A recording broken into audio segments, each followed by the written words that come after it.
You know what's like super funny? Laughter. Laughter is a physiological response that involves at least 15 facial muscles, the respiratory system, the brain's limbic system, and if the joke is really, really good, even your tear ducts. But laughter doesn't always indicate happy times. It can actually be a sign that something is seriously wrong with your brain. Gelastic seizures, or uncontrollable and random laughter or crying, can indicate the presence of brain tumors, or other conditions like pseudobulbar affect, a neurological condition that can affect stroke and brain trauma survivors and MS patients.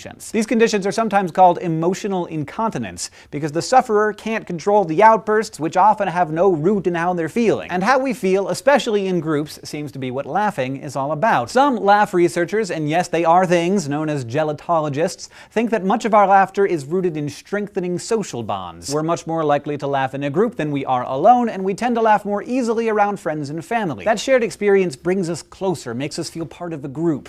We also laugh to express relief or to ease our nerves in stressful moments. Researchers theorize that there are a few specific reasons for laughing. First, there's the incongruity theory, which maintains it's the element of surprise that triggers laughter, whether it's an unexpected punchline or your friend tripping over a throw rug. So like, say you're watching people walk through a room all day, your brain registers this as predictable and boring behavior. Then, your friend walks in, trips on a rug, and drops a box of ping pong balls. Once you're sure that your friend hasn't, say, fallen on a bag of rusty knives, you'll find the fall hilarious because it was sudden and unexpected and incongruous to the string of people you'd seen safely walking by. And because ping pong balls. Babies and little kids go for this kind of laughter a lot. They think really simple, unexpected things like, my face is here, it's there for 5 consecutive hours, it's still funny, or like using a banana as a telephone. Now, if you're the one who tripped on the throw rug, you're much more likely to laugh in surprise if you see your friend laughing with you. This goes back to that shared laughter as social bond thing.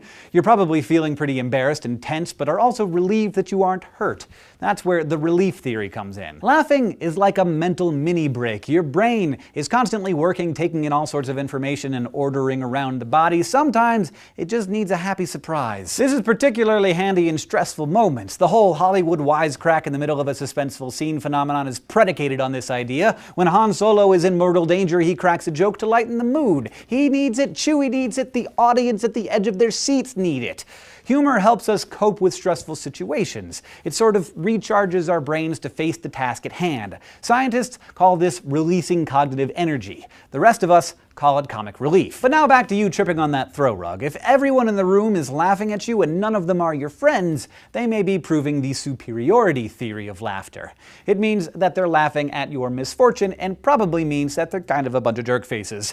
Superiority laughter still promotes bonding in an us versus them kind of way. It doesn't show much goodwill though. Teenagers make fun of their parents and, each other and pretty much everyone, and so do lots of adults as well, but our teen years are usually awkward and confusing, and superiority laughter may help ease some of that pain. So, simply put, we laugh hardest at what we know best and at what stresses us out the most. And maybe that's why it's great for you both physically and emotionally. It reduces the release of stress hormones that jack those fight or flight feelings, it lowers blood pressure and oxygenates your blood flow, it even increases your T cell levels that help your immune response in B cells that produce antibodies. Also, laughing 100 times is estimated to burn as many calories as a 15-minute bike ride. So, you see, laughter is not the best medicine, but it's not a bad medicine either. Thank you for watching this episode of SciShow. If you have any questions, comments, or ideas for us, we're on Facebook or Twitter, or of course down in the comments below. And if you want to keep getting smarter with us here at SciShow, you can go to youtube.com/SciShow and subscribe.